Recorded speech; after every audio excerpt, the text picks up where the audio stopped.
What's up, guys? Welcome back to Newswave. So yes, it looks like EA decided to cancel another Star Wars game, kind of. I mean, they canceled the one for Visceral and they canceled another one. It's all over the place. I still don't know why EA is the company that has the Star Wars license. I really hope Disney revisits that. Anyway, we're going to talk about that. Also, a certain media player could be finding its way. At least the president is interested enough to bring it up and talk a bit about it and how they'd like to bring their media player to the Switch and the PS4. The Switch will be interesting because there's no real easy way to really play anything outside of course, things like Hulu and YouTube. It'd be interesting to be able to play your own different video files on there. As always, guys, enjoy these videos, do hit the like button. It does help out. And we're actually going to start today with some Nintendo Selects. Selects line are generally games that are discounted down brand new to $20.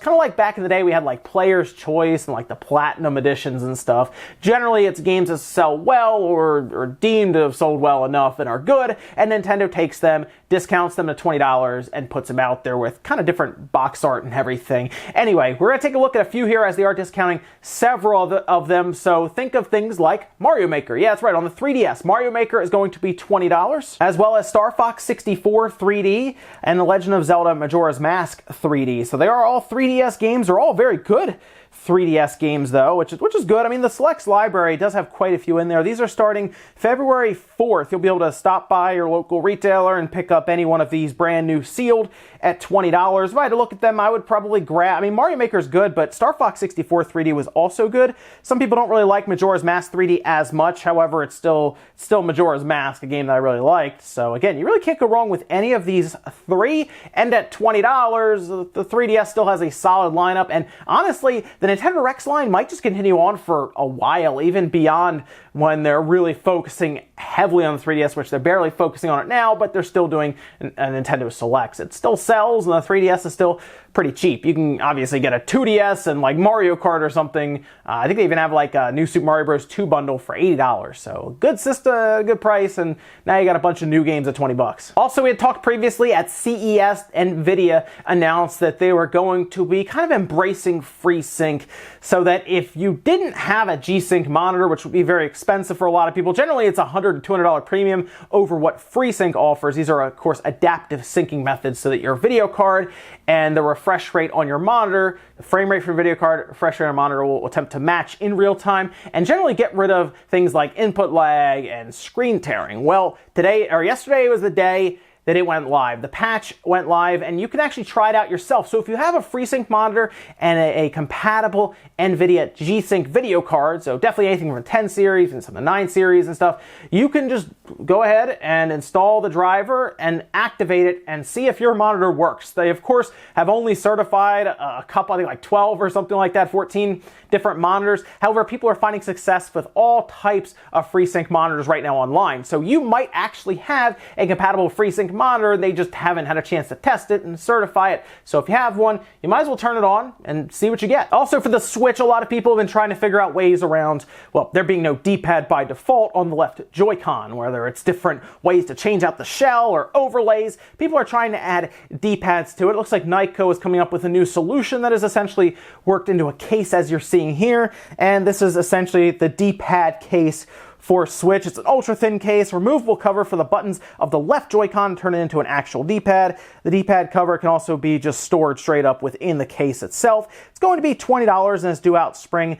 2019. It does also have game card storage that within the separate Joy-Con cases themselves, and it can be detached, so it basically will slide off like normal, so the case will completely break away essentially when docked. So that seems cool. I don't really know how well this is going to work. I might want to check it out just to see if Nyko figured out a way to give you a D-pad without having to take the thing apart or even stick stuff to your Joy-Con and everything. It's kind of what happens when Nintendo releases a system like this that doesn't have a D-pad. All kinds of third-party manufacturers are going to try to figure out ways to engineer one on there, and this is just the latest idea, a case with a D-pad essentially built in. And guys, some of the quick news out of the way, let's jump into the bigger stuff. We're going to start right away with VLC, or videoland.org. It's a media player that a lot of people use, whether it's for, you can stream actually from your PC if you want to another device, or it just happens to open pretty much any video file that you have and play it relatively well with a ton of features and ways to customize your experience. It really is pretty cool. You can especially use it with different subtitles and actually download subtitle files and load them in. And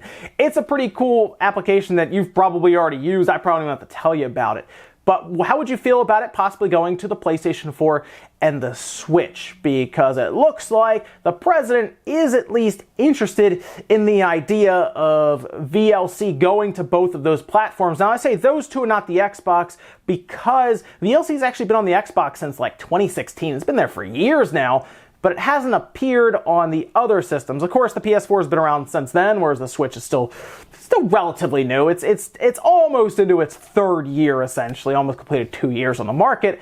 But I do think there's a lot of people on the Switch who are interested in the idea of being able to play video files like straight up, and VLC would allow them to do that. Maybe you load it onto a flash drive, or maybe the SD card itself that you use, and then you can watch your own video files. Now, of course, there are some issues here, and this seems like just the president of VLC just saying, this would be cool, I would like to do this, but would Nintendo and would Sony like that? That depends. See, you could, of course, have some security issues with that, with VLC, because it lets the consumer do a lot of stuff with that media player, so you never know, there could be security holes. And then, of course, Sony, more so than Nintendo, does actually do a lot of multimedia stuff in their store, and they make royalties on those. Whereas if they provide you with, say, I don't know, a way to just play your own and no issues at all and play like everything, you can even stream, they start to get a little concerned about the idea of that because it could cut into their business where they're, of course, selling movies and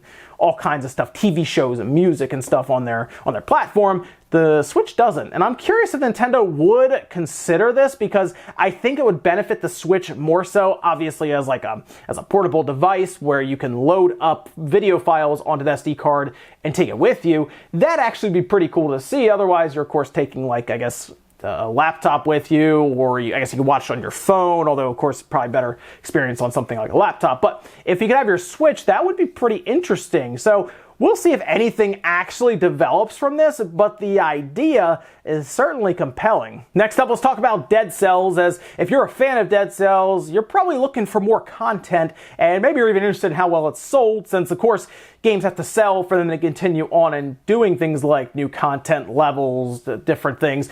It looks like it has done pretty well. We heard at one point that it had outsold the PS4 version, the Switch version, 4-1, and it sounded like they were very happy with sales just in general, like overall after it released. Of course, there was a lot of controversy thrown in there, and that probably helped the sales, let's be honest. It was very, very much in the spotlight online at the time.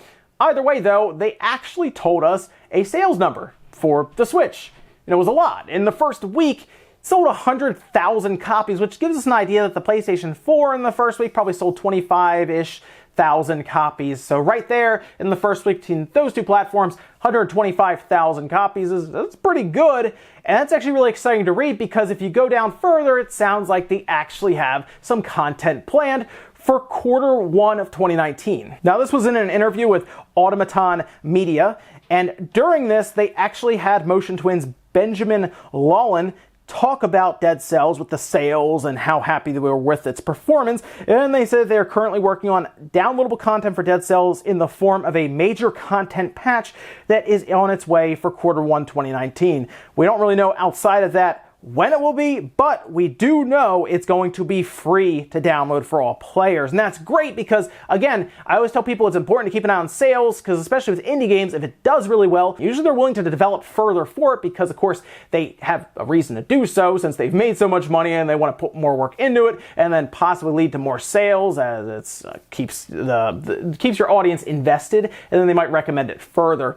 Makes sense. Cool to see more content for Dead Cells. I'm very happy about that. They also talked a bit about more about the patch for performance for the Switch, where it wasn't keeping a solid 60. They say they're still working on it, but it looks like they're going to get it all figured out. So good news there for Dead Cells fans. I'm very happy that it sold well because the game itself is very good, and sure, it was marred with controversy, but hey, that probably helped its sales overall because the game itself could have stood on its own, and then it was getting pretty much put in everyone's face, and I'm sure a lot of people bought it. So hey, good for Dead Cells, good for Motion Twin, and I'll look forward to that patch. And in our last bit of news, we had a massive news story break last night, and it was a bit of an issue. It really set the internet on fire because it looks like EA has actually decided to cancel the Star Wars game that EA Vancouver was working on. This is reported by Kotaku, and you might be wondering, what Star Wars game am I talking about exactly? Because there's so many that appear to be working on. I know Respawn's working on one, and then it said they were working on another. We have Battlefront, and then Battlefront 2, and then we think there's another Star Wars game out there somewhere that they're working on.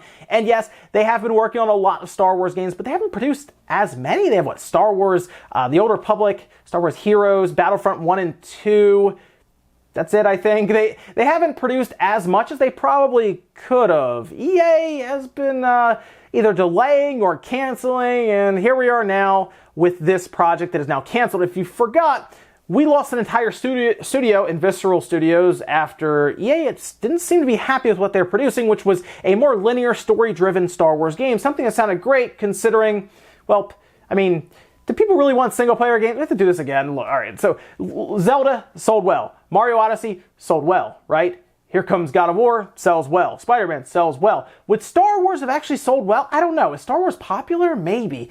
Yeah, it probably would have done well, but it wasn't with EA's vision. We all pretty much figured we know what that meant, which means they couldn't figure out a way to work in microtransactions easily, so they decided to close down Visceral Studios, take the assets and the artwork and everything, ship it over to EA Vancouver, and have them convert it into an open world game that would probably be more suitable for, yep, you guessed it, microtransactions. Well, as reported by Jason Schreier at Kotaku, that is now canceled. It seems like they have no plans to continue it. It's done. And unfortunately, we'll never know what Amy Hennig's their vision was, because she had worked on Uncharted, and it sounded like it was going to be something like that.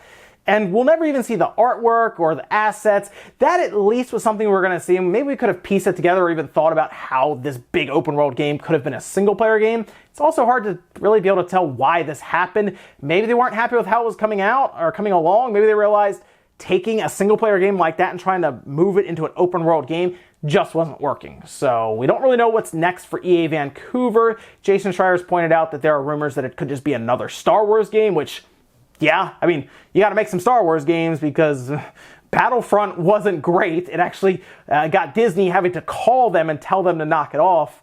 Yeah, it's not good right now with EA. They're closing studios, they're canceling Star Wars projects, and you know what? I'm to the point now where I'm ready for Disney to take this away from EA because mismanagement is out of control right now with EA and the Star Wars IP. How do you mess up Star Wars? It's like the easiest thing to create for. People will just buy it. It's Star Wars.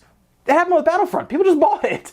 Like, I don't understand how they're messing this up, but I can tell you one thing. I would have loved to see how that single player Star Wars game would have turned out with Amy Hennig at the helm there. It would have been really interesting to see how that worked out, but we'll never know. Next up, I guess we'll see what Respawn has for us, the Jedi: The Fallen Order, and I really hope that one's good, or man, it's gonna be a wasted generation almost for Star Wars games. And ladies and gentlemen, that's gonna do it here for Newswave. If you enjoyed this video, guys, hit the like button, it really helps out. If not, hit the dislike. Leave comments down below about everything we talked about today, whether it is the canceled Star Wars project from EA, or are you tired of EA working with Star Wars and you think Disney should take it away from them? And if they did, who would you rather them give it to? What other bigger studio do you think could handle that much output for a Star Wars game? Because they want quite a few of those, I would say. And would you like to see a media player like VLC go to the Switch or even the PlayStation 4? Would that make your life easier, and would it be just more interesting to have that kind of functionality on either platform? Thanks, guys, for watching, and I'll see you next time.